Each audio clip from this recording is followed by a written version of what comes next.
ನಮಸ್ತೆ ಎಲ್ಲರಿಗೂ welcome to all in one Skandakrupa. ಇವತ್ತಿನ ವಿಡಿಯೋ ಬಿಳಿ ದಾಸವಾಳ ಹೂವನ್ನು ಉಪಯೋಗಿಸಿಕೊಂಡು ಆರೋಗ್ಯಕರವಾದ ಒಂದು ದೋಸೆಯ ರೆಸಿಪಿ.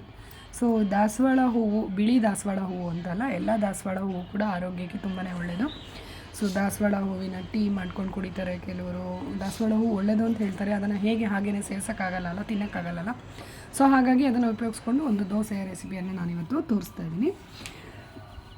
ಈ ದಾಸವಾಳ ಹೂವಿನಲ್ಲಿ ತುಂಬಾ ಒಳ್ಳೆ ಪ್ರಯೋಜನಗಳು ಇದೆ.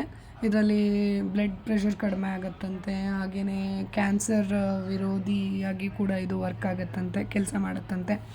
ಸೊ ಹಾಗಾದರೆ ಬನ್ನಿ ಈ ವಿಡಿಯೋವನ್ನು ನೋಡೋಣ. ದಾಸವಾಳ ಹೂವನ್ನು ಉಪಯೋಗಿಸ್ಕೊಂಡು ಹೇಗೆ ದೋಸೆ ಮಾಡೋದು ಅಂತ ಹೇಳಿ. ನಾನಿಲ್ಲಿ ಬಿಳಿ ದಾಸವಾಳ ಹೂವನ್ನು ತೊಗೊಂಡಿದ್ದೀನಿ.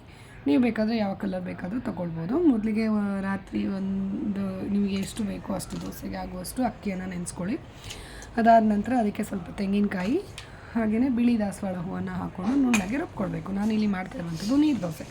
ಕೆಲವರು ನೀರು ದೋಸೆಗೆ ಬರೀ ಅಕ್ಕಿಯನ್ನು ಹಾಕಿ ರುಬ್ಕೊಳ್ತಾರೆ. ನಾನಿಲ್ಲಿ ತೆಂಗಿನಕಾಯನ್ನು ಹಾಕ್ತಾಯಿದ್ದೀನಿ. ತೆಂಗಿನಕಾಯಿ ಹಾಕಿದರೆ ಸ್ವಲ್ಪ ರುಚಿ ಜಾಸ್ತಿ ಇರುತ್ತೆ. ಸೊ ಇದಕ್ಕೆ ಎಷ್ಟು ಬೇಕೋ ಅಷ್ಟು ನೀರು ದೋಸೆ ಅದಕ್ಕೆ ನೀರನ್ನು ಸೇರಿಸ್ಕೊಂಡು ದೋಸೆ ಕಾವಲಿಯಲ್ಲಿ ದೋಸೆ ಹೊಡೆದ್ರೆ ದಾಸವಾಳ ಹೂವಿನ ನೀರು ದೋಸೆ ರೆಡಿ ಆಯಿತು. ಸೊ ನಿಮಗೆ ಇದರಲ್ಲಿ ಯಾವುದೇ ರೀತಿ ಕಲರ್ ಡಿಫ್ರೆನ್ಸು ಇರೋದಿಲ್ಲ. ಟೇಸ್ಟಲ್ಲೂ ಅಷ್ಟೇ ಯಾವುದೇ ರೀತಿಯ ಡಿಫ್ರೆನ್ಸ್ ಗೊತ್ತಾಗೋದಿಲ್ಲ ನಿಮಗೆ. ಮಾಮೂಲಿ ನೀರು ದೋಸೆ ತಿಂದಾಗೆ ಇರುತ್ತೆ. ಬಟ್ ಯಾರಿಗಾದರೂ ಹೇಳಿದ್ರಷ್ಟೇ ಗೊತ್ತಾಗುತ್ತೆ ದಾಸವಾಳ ಹೂವನ್ನು ಹಾಕಿದ್ದೀನಿ ಅಂತ. ಸೊ ಆರೋಗ್ಯಕ್ಕೆ ತುಂಬಾ ಒಳ್ಳೆಯದು. ನೀವು ಒಂದು ಸರ್ತಿ ಟ್ರೈ ಮಾಡಿ. ನಿಮ್ಮ ಮನೆಯಲ್ಲಿ ದಾಸವಾಳ ಹೂವೇನಾದರೂ ಇದ್ದರೆ ಟ್ರೈ ಮಾಡಿ ನೋಡಿ, ತುಂಬ ಚೆನ್ನಾಗಿರುತ್ತೆ. ನಾನಿಲ್ಲಿ ದೋಸೆ ಕಾಯಿಗೆ ಎಣ್ಣೆ ಹಾಕಲಿಕ್ಕೆ ಕುಂಬಳಕಾಯಿಯ ಹಿಡಿಯನ್ನು ತೊಗೊಂಡಿದ್ದೀನಿ. ಅದು ನಿಮಗೆ ಒಂದು ಸರ್ತಿ ಇಟ್ಕೊಂಡ್ರೆ ಎಷ್ಟು ವರ್ಷ ಆದರೂ ಹಾಳಾಗೋದಿಲ್ಲ.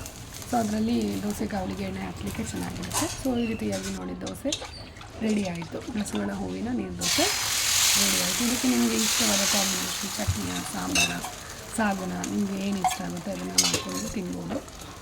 ರುಚಿಕರವಾಗಿ ಆರೋಗ್ಯಕರವಾಗೂ ಇರುತ್ತೆ.